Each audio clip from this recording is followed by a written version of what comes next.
Hello everyone, this is me, Jasveer Singh. So today we will discuss third chapter of political science, politics of planned development. Politics of planned development. So political science की जो lecture series है इसका third chapter है politics of planned development. तो उसमें discuss करेंगे कि जो इंडिया की जो डेवलपमेंट है उसको कैसे प्लान किया गया, तो उसके लिए क्या क्या एफर्ट्स किए गए जो प्राइम मिनिस्टर थे इंडिया की। सो आफ्टर द इंडिपेंडेंस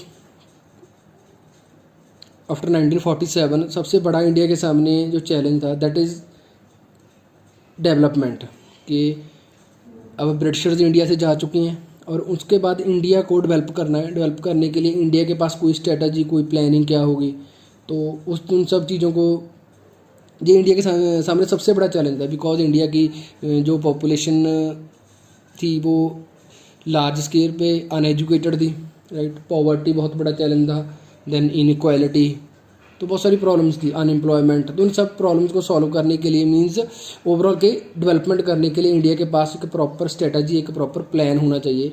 तो वो हम डिस्कस करेंगे कि पॉलिटिक्स ऑफ प्लान्ड डेवलपमेंट जो इंडिया में आफ्टर इंडिपेंडेंस जो एक एरा एक टाइम शुरू हो गया कि बहुत बड़े बड़े चैलेंजेस थे। तो हमने फर्स्ट चैप्टर में डिस्कस कर लिया था कि चैलेंजेस ऑफ नेशन बिल्डिंग क्या है, कि नेशन बिल्डिंग के बहुत सारे चैलेंजेस हैं। तो उनमें से हमने one of the biggest challenge that is development, और वो भी प्लान्ड, एक प्लान करके properly plan development. So let's start. So 1947 के बाद सबसे बड़ा challenge, one of the biggest challenge वो था डेवलपमेंट करनी है। तो उसके लिए इंडिया के पास दो जो ऑप्शंस थी वर्ल्ड में कि डेवलपमेंट करने के लिए एक प्रॉपर मॉडल अडॉप्ट करे Indian government, Indian as a state India एक ऐसा मॉडल अडॉप्ट करे जो इंडिया को बड़ी रैपिडली या बड़े अच्छे तरीके से इंडिया की अनएम्प्लॉयमेंट को ख़त्म कर सके, इंडिया की पॉवर्टी को ख़त्म कर सके और इंडिया को एक वेल एस्टैब्लिश और एक अच्छा जो वेल डेवलपर स्टेट बना सके। तो उसके लिए तो अगर हम उस टाइम के करंट 1947 का देखेंगे तो उस टाइम वर्ल्ड में दो अलग अलग टाइप के model of development already prevalent थे वर्ल्ड में जो चल रहे थे। एक था कैपिटलिस्टिक मॉडल और सेकंड था socialist model.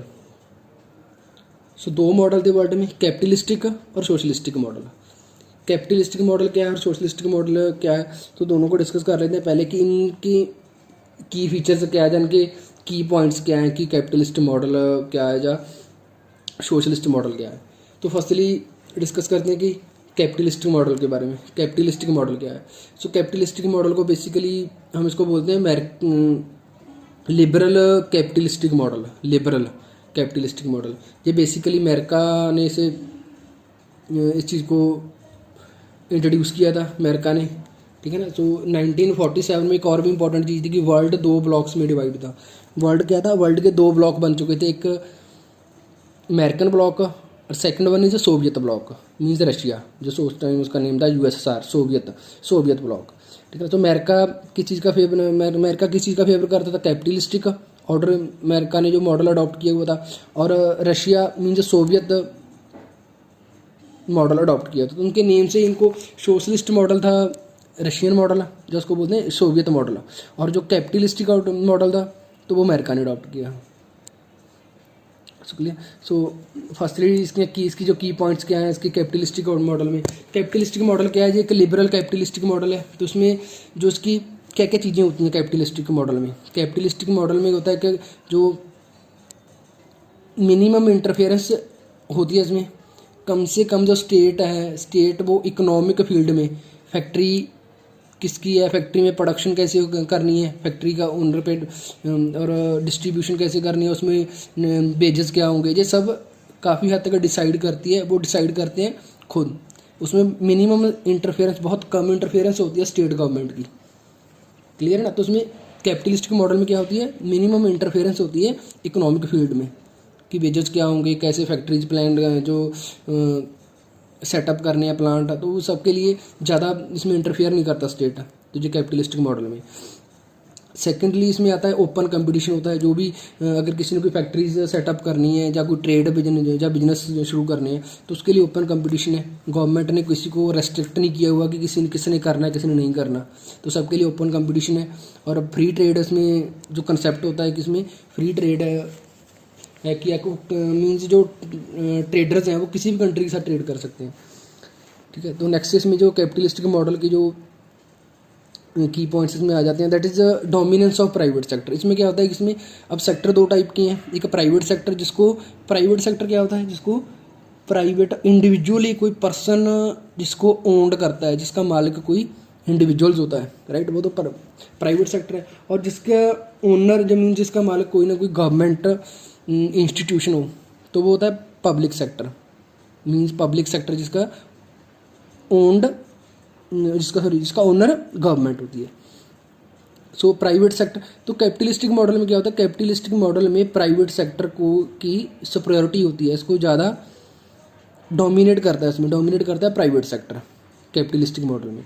Next special role होता है इसमें एमएनसी मल्टीनेशनल जो कॉरपोरेशन होती हैं, एमएनसीज होती हैं, जो एक ऐसी कंपनीज होती हैं जो मल्टीनेशनल जो कॉरपोरेशन होती हैं, वो ऐसी कॉरपोरेशन या कंपनीज हैं जो मोर देन वन कंट्री जिसकी ब्रांचेस हों, जिस कंपनी की ब्रांचेस एक कंट्री से ज़्यादा कंट्रीज़ में हों तो उसको बोलते हैं मल्टीनेशनल कॉरपोरेशंस, राइट। और नेक्स्ट इसमें आ जाते हैं जो उसके 1991 के बाद एक और इसमें मॉडल ऐड कर दिया गया, that is LPG model, liberalisation. LPG 3 word है, L means liberalisation, P privatisation और जी ग्लोबलाइजेशन। तो ये एलपीजी मॉडल है, इंडिया ने अडॉप्ट किया था 1991 में under the PV Narasimha Rao, उस टाइम इंडिया के प्राइम मिनिस्टर थे, उनके लीडरशिप के अंडर इसको अडॉप्ट किया गया था एलपीजी मॉडल को। सो नेक्स्ट इसमें आ जाती है, तो इसमें जो कैपिटलिस्टिक मॉडल में फॉरेन जो कैपिटल होती है, मीन्स दूसरी कंट्री से कोई भी इन्वेस्टर कोई भी बिजनेसमैन कंट्रीज़ में इन्वेस्ट कर सकता है, इसको बोलते हैं फॉरेन कैपिटल इन्वेस्टमेंट। सो जो कुछ कैपिटलिस्टिक मॉडल की जो पॉइंट्स थे वो हमने डिस्कस कर लिए। हाँ जी, नेक्स्ट जो सेकंड मॉडल था, that is socialistic model. Socialistic model जो सोशलिज्म को प्रमोट करता है, ठीक है ना। तो इस मॉडल को हम बोलते हैं सोवियत मॉडल भी इसका नेम है, बिकॉज इसने इसको इंट्रोड्यूस किया सबसे पहले किसी कंट्री ने अडॉप्ट किया, दैट वाज सोवियत यूनियन ने अडॉप्ट किया, इसके लिए इसका नेम है सोवियत मॉडल भी इसका नेम है, सोशलिस्टिक मॉडल या सोवियत मॉडल। उसके बाद डोमिनेंस ऑफ पब्लिक सेक्टर, तो इसमें क्या होता है, इस सोशलिस्टिक में पब्लिक सेक्टर की डोमिनेंस होती है, क्लियर। इसमें पब्लिक सेक्टर की डोमिनेंस है, कैपिटलिस्टिक में प्राइवेट सेक्टर की। और नेक्स्ट इसकी जो दैट इज इसमें जो इंटायर इकॉनमी, जो पूरी इकॉनमी होती है उसको स्टेट रेगुलर करती है, कंट्री की जो गवर्नमेंट होती है स्टेट, तो वो रेगुलेट करती है, रूल्स रेगुलेशन उसके लिए बनाना, तो वो सब डिसाइड करती है स्टेट गवर्नमेंट। जैसे इसमें हो गया, स्टेट डिसाइड करती है कि प्रोडक्शन कितनी करनी है, किस चीज़ की प्रोडक्शन करनी है, कितनी प्रोडक्शन करनी है, उसको डिस्ट्रीब्यूट कैसे करना है। जैसे वेजेस क्या होंगे, जो लेबरर हैं उनकी सैलरीज क्या होंगी, पर डे वेजेस क्या होंगे, वो भी उनके वर्किंग आवर्स क्या होंगे, ठीक है ना। और ये सब डिसाइड करती है स्टेट गवर्नमेंट। किस मॉडल में, सोशलिस्टिक मॉडल में ये सब स्टेट गवर्नमेंट डिसाइड करती है, बट कैपिटलिस्टिक मॉडल में इसमें स्टेट गवर्नमेंट का कोई ज़्यादा रोल नहीं होता इन चीज़ों को डिसाइड करने में। और इसमें one of the most important thing इसकी जो इस मॉडल की है, तो वो है प्राइवेट प्रॉपर्टी। इसमें प्राइवेट प्रॉपर्टी का कंसेप्ट जो नहीं होता, इसमें सब पूरी जो प्रॉपर्टी होती है वो गवर्नमेंट ओन्ड होती है, स्टेट की होती है पूरी प्रॉपर्टी। मीन्स जो इंडिविजुअल जो लोग हैं तो उनके पास अपनी कोई प्रॉपर्टी नहीं है, वो पूरी प्रॉपर्टी स्टेट की होती है। तो ये तो हमने डिस्कस कर ली, तो 2 मॉडल थे वर्ल्ड में उस टाइम में चल रहे थे। सो फाइनली अब इंडिया ने इन दोनों मॉडल में से किसी मॉडल को चूज़ करना था कि इनमें से जो इंडिया को लगे कि इंडिया के नीड्स के अकॉर्डिंग, इंडिया की ज़रूरतों के अकॉर्डिंग जो इंडिया के लिए परफेक्ट मॉडल हो, तो उनमें से इंडिया ने इन मॉडल में से किसी एक मॉडल को अडॉप्ट करना था। तो अब इंडिया में जो इलेक्शंस हो गए, इलेक्शन के बाद इंडिया के जो प्रेसिडेंट, प्राइम मिनिस्टर, जो इंडिया के मिनिस्टर्स थे या लीडर्स थे जो इम्पोर्टेंट या फ्रीडम फाइटर, तो उन सब में वो सब डिवाइड हो गए 2 पार्ट्स में। 2 मीन्स उनमें कंसेंसस नहीं थी, सहमति नहीं बनी कि किस मॉडल को अडॉप्ट करें। बहुत सारे जो जैसे गोपालाचार्य थे, KM मुंशी हैं, NG रंगा हैं, मीनू मसानी हैं, तो वो चाहते थे कि अमेरिकन मॉडल को अडॉप्ट किया जाए, कैपिटलिस्टिक मॉडल को अडॉप्ट किया जाए। और वहीं पर ऑन द अदर हैंड जो दूसरे लीडर थे पंडित नेहरू, JP नारायण, अशोक मेहता, राम मनोहर लोहिया, तो ये दोनों जो लीडर्स थे, ये फेवर कर रहे थे सोशलिस्टिक मॉडल को कि सोशलिस्टिक मॉडल कंट्री में होना चाहिए। सो दो ग्रुपिंग होगी, इंडिया के जो मिनिस्टर्स थे तो उनमें ग्रुपिंग होगी किस मॉडल को अडॉप्ट करें। तो उसके लिए कि फाइनली कुछ पॉइंट्स पे सभी एग्री कर गए, जो सभी लीडर्स थे वो एग्री करते थे कि इंडिया की जो गवर्नमेंट का जो इकोनॉमिक ऑब्जेक्टिव्स होने चाहिए वो क्या होने चाहिए, पॉवर्टी को ख़त्म करना है, इलिटरेसी ख़त्म करनी है, इनइक्वालिटी ख़त्म करनी है, हंगर जैसी जो मेजर जो प्रॉब्लम्स हैं इनको ख़त्म करना है। इस पे सबकी कंसेंसस थी। तो इसके लिए डिसाइड किया गया कि जो अंग्रेज़ों ने, ब्रिटिशर्स ने जो पॉलिसीज़ इंडिया में चलाई थी, उन पॉलिसीज़ को ख़त्म करके हम कुछ नई चीज़ें इंडिया में इंट्रोड्यूस करवाएंगे। इस चीज़ पे सभी लीडर एग्री कर रहे थे एक दूसरे को। क्लियर। तो उसके लिए उसके बाद इंडिया में क्या डिसाइड किया गया कि इंडिया में जो एक मॉडल होगा तो उसमें ना ही वो मॉडल प्रॉपर सोशलिस्टिक मॉडल होगा और ना ही वो प्रॉपर कैपिटलिस्टिक ऑर्डर होगा।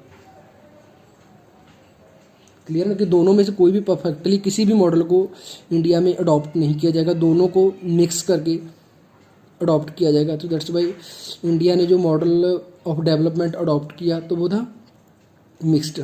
ना ही इंडिया ने सोशलिस्टिक मॉडल को अडॉप्ट किया प्रॉपर और ना ही कैपिटल। दोनों के जो प्लस जो इंडिया को लगे जी हाँ जो दोनों के प्लस पॉइंट्स हैं, जो उसमें स्ट्रॉन्ग इसके पॉइंट्स थे, उनको दोनों में से उसको अडॉप्ट कर लिया। और उस टाइप से इंडिया में एक नया जो मॉडल आ गया मिक्स्ड इकोनॉमी का, तो उसको हम बोलते हैं। तो इंडिया ने क्या अडॉप्ट किया, मिक्स्ड इकोनॉमी अडॉप्ट की।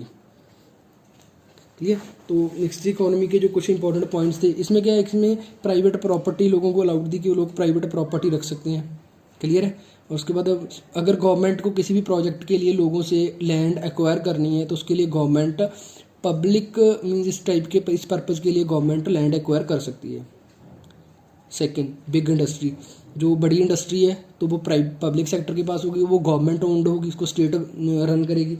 और जो स्मॉल इंडस्ट्री है, छोटी इंडस्ट्री होगी, वो पब्लिक प्राइवेट सेक्टर रन करेगा, उसको प्राइवेट उसमें लोग इन्वेस्ट कर सकते हैं। तो यहीं पर एक मोस्ट इंपॉर्टेंट थिंग इसमें जो आ जाती है वो काफ़ी इंपॉर्टेंट चीज़ है, वो बॉम्बे प्लान। तो यहीं पर बॉम्बे प्लान डिस्कस करना बनता है, बिकॉज इंडिया में बिफोर पार्टीशन से पहले इंडिया के जो बड़े बड़े इंडस्ट्रियलिस्ट थे लाइक टाटा, ठीक है ना, और जो दूसरे उस टाइम के जो बड़े हाउसेस थे इंडिया में, हैदराबादी, सिंधी थे, तो उन सभी हाउसेस ने, बड़े बड़े इंडस्ट्रियलिस्ट ने मिलकर एक मीटिंग रखी थी बॉम्बे में। और बॉम्बे में उन्होंने एक प्रपोजल बनाया कि इंडिया की इकोनॉमी को अच्छे से चलाने के लिए, कि इंडिया की इकोनॉमी को प्लान करने के लिए एक प्रपोजल लेके आए थे इंडिया के जो बड़े बड़े बिजनेसमैन थे, इंडस्ट्रियलिस्ट थे। तो उन सब ने 1944 में, तो वो बॉम्बे में वो लोग गैदर हुए, इकट्ठा हुए, और वहाँ पर उन्होंने इसमें डिस्कस किया कि इसको बॉम्बे और इसको नेम दे देगा। सो बॉम्बे प्लान का मेन इसका ऑब्जेक्टिव क्या था, इसका किस पर्पज़ के लिए बॉम्बे प्लान बनाया गया। बॉम्बे प्लान में बेसिकली जो पॉइंट्स रखे गए, तो उसमें स्टेट को बोला गया कि जो इंडिया की इंडस्ट्री है, जैसे जो बड़ी इंडस्ट्री है इंडिया की आयरन स्टील इंडस्ट्री, तो इस इंडस्ट्री में स्टेट गवर्नमेंट इन्वेस्ट करे प्रॉपरली विद द प्लानिंग। ठीक है, प्लानिंग के साथ जो स्टेट गवर्नमेंट है वो इन्वेस्ट करे, बिकॉज स्टेट के पास बहुत सारे रिसोर्स, बहुत सारा पैसा होता है। कोई इंडिविजुअल, कोई एक सिंगल जो प्राइवेट जो इंडिविजुअल है वो पैसा इतना इन्वेस्ट नहीं कर सकता। तो यहाँ पर स्टेट को इन्वाइट किया गया इन्वेस्ट करने के लिए। तो ये था बॉम्बे प्लान। तो आफ्टर द पार्टीशन, जैसे ही पार्टीशन का जो प्रोसेस है वो ख़त्म हो गया, इंडिया में इलेक्शंस होने जा रहे हैं, तो मार्च 1950 में इंडिया में एक रेजोल्यूशन पास किया गया, और उस रेजोल्यूशन के अंडर इंडिया में प्लानिंग कमीशन कॉन्स्टिट्यूट कर दिया गया। तो काफ़ी इंपॉर्टेंट है, जो इंडिया में प्लानिंग कमीशन कॉन्स्टिट्यूट कर दिया गया कि इंडिया में प्लानिंग करने के लिए, for the planning. So planning का पर्पज़ सबको पता है कि प्लानिंग मीन्स फ्यूचर जो हमारे प्रोग्राम्स हैं और जो एक्शंस हैं वो क्या होंगे, दैट इज़ प्लानिंग। क्लियर। तो इंडिया में क्या प्लानिंग करनी थी, इंडिया में जो प्लानिंग काफ़ी इंपॉर्टेंट थी, बिकॉज इंडिया में जो कुछ चल रहा था वो सब कुछ अनप्लैंड था। ब्रिटिशर्स कुछ अपनी प्लानिंग थी, बट इंडियंस ने कोई प्लानिंग जो प्रॉपर आफ्टर द इंडिपेंडेंस क्या होगी, तो वो फर्स्ट टाइम इंडियंस ने जो प्लान किया वो था प्लानिंग कमीशन। एक प्लानिंग कमीशन सेटअप किया गया 1950 में। तो इसमें इंडिया के जो फ्यूचर प्रोग्राम्स क्या होंगे, नेक्स्ट इंडिया क्या एक्सपेक्ट कर रहा है कि नेक्स्ट जो आने वाला जो 5 ईयर है 10 ईयर्स हैं 10-15 साल में इंडिया ने क्या क्या इंपॉर्टेंट है किन चीज़ों पे फोकस करना है, तो उसके लिए प्लानिंग फ्यूचर प्रोग्राम और एक्शन जो क्या होंगे। So clear. इस टाइप से जो इंडिया में जो प्लानिंग कमीशन था, प्लानिंग कमीशन को जो टास्क दिया गया और प्लानिंग कमीशन ने इंडिया में 5 ईयर प्लान्स लॉन्च किए। 5 ईयर मीन्स 5 साल के लिए प्लान लॉन्च किए जाएंगे कि वो 5 साल में इंडिया में जो भी इंपॉर्टेंट टास्क जो करने हैं तो वो उसमें ऑलरेडी प्री प्लान्ड होंगे। क्लियर। तो 5 ईयर प्लान इंडिया में इंट्रोड्यूस करवाया गया। फर्स्ट 5 ईयर प्लान इंट्रोड्यूस करवाया गया 1951 में फर्स्ट 5 ईयर प्लान इंट्रोड्यूस करवाया गया।